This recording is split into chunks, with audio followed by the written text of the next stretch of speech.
Assalamualaikum guys, bersama aku lagi Zaidi Hassan ataupun lebih dikenali sebagai Cik D. Hari ni aku nak cerita tentang kebun aku. Setelah lama aku dah plan kebun ni, aku tak nak buat video apa lagi. So sekarang aku nak test juga untuk review Sony ZV-1 yang Cik D tengah pegang ni. Aku tak menggunakan apa-apa mic, so aku nak tahu dia punya suara dia tu jelas tahap mana. Okay, so mai sini tak je dah. Okay, first of all, kebun ni berusia lebih kurang dalam 3-4 bulan. So, aku ada macam-macam. Ada kacang kelisa, ada pakcoy, ada peria katak, peria panjang, ada kacang panjang, ada petola, ada timun, ada Kacang. bendi, macam-macam ada. So, apa yang aku nak katakan di sini, hampa kalau hampa ada tanah kat tepi rumah tu hampa tanam. So, dari segi kalau hampa berminat untuk nak tahu dari segi pembajaan, ayak dan juga dia punya detail dari segi racun, hampa boleh komen dekat video ni, nanti aku boleh buat explanation in detail. So, hari ni aku just nak kutip ni. Nampak ni? Kacang panjang first. Mai nak tengok, nak tunjuk kacang panjang apa. Kalau hampa guna benih yang aku ni, benih yang ni, hampa nampak tu. Tapi yang ni dah besar dah. Tu. Dia dah tua dah, tak mau. Dia mau tara-tara ni syok ni. Ni, tara-tara ni sedap. Ni. Apa nampak panjang lebih daripada aku punya ni, lebih pada 1 hasta lah. So dia punya panjang. Ada yang panjang lagi. So ni nak buat somtam, jadi aku ambil yang ni dulu. Oh. Nampak betul lah? Besar mana saiz? Yang tu yang keberapa dah? Yang ni yang 5-6 dah noh. 5-6 lah. Duk. Satu lagi. Nampak ni? Ni dah tua sikit dah. Kalau tak waktu muda sikit syok lah. Tapi tahun ni okey dah. Tahun ni okey dah. Nampak? Betul lah. So aku tak boleh biar dah. Kalau nak ikutkan aku nak buat video esok. Tapi kalau biar nanti dia jadi lagi besar, kita tak mau jadi lagi tua. So kita ambil siap-siap. Dan aku nak tunjuk kat hampa timun. Yang lain-lain tak ada lagi. Yang payah Kacang kata panjang tu boleh ambil lagi. Ambil kacang siap-siap. panjang berapa banyak lagi? Dia ambil siap-siap yang dah ni. Sebab nanti dia tua. Ni. Yang ni cun ni. Ambil siap-siap. Kalau tak dia akan tua dekat pokok. Ni, nampak ni. Ni hak satu ni tua dah ni. Tuak biar. Hak ni boleh kot lagi. Boleh gagah hak ni sebelah dia ni. Mbak dia ni boleh gagah. Lagi berapa banyak lagi Jana? Hak ni tua kita biar bagi jadi ni lah. Betul. Yang ni boleh gagah kot yang ni. Boleh. Tua dah. Hak ni lah. Boleh yang ni? Boleh. Boleh yang ni kecil. Ni yang hujung. Ni yang Ni hujung. boleh ni dia cacat sikit. Yang hujung ni. Mana? Ni boleh kot banyak ni. Ni nampak ni.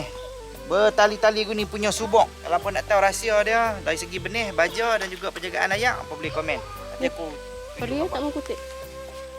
Ada penonton. okey. So ni pokok timun. So baja apa yang aku gunakan nanti aku akan buat lagi dalam video yang seterusnya. Tapi aku nak tunjuk kat hampa saiz timun. Timun ni lah ni. Okey. Subur elok ah. Dia tak boleh biar lama-lama. Nampak?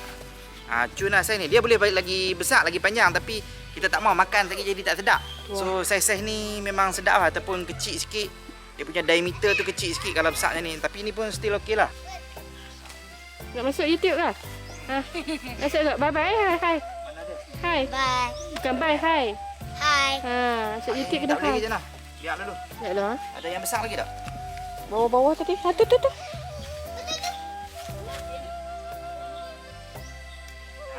Cukup dulu. Yang lain dia kecil lagi. So Nanti dia saiz-saiz besar macam ni dulu. sedap lah. Untuk nak buat ulam. Tu dia hasil, nampak? Ni nak buat somtam. So kita ambil 2. Ni nak buat dah ambil buat ulam. Kalau ni makan buat ulam. Ni itu tanya ni kan, nah ambil buat ni. Nah buat sayur. Ambil buat sayur lah. Alia. Okey, aku tunjuk kat hampa. Yang ni pokok kacang buncis. Yang ni timun. So ni fasa kedua aku tanam, yang kemudian dia naik lambat sikit. Tapi dia dah ada satu buah. Yang ni tanam belakang rumah. Lepas tu ni kacang kelisa. Ni pokok kacang kelisa. Okey. Ni pun kacang kelisa dah naik dah tinggi. Cuma nak tinggal tunggu berbuah. Yang ni satu line semua bendi. Bendi pun dah buah dah, nampak? Ni buah. Kacang buncis pun dah keluar dah. Tu kacang buncis.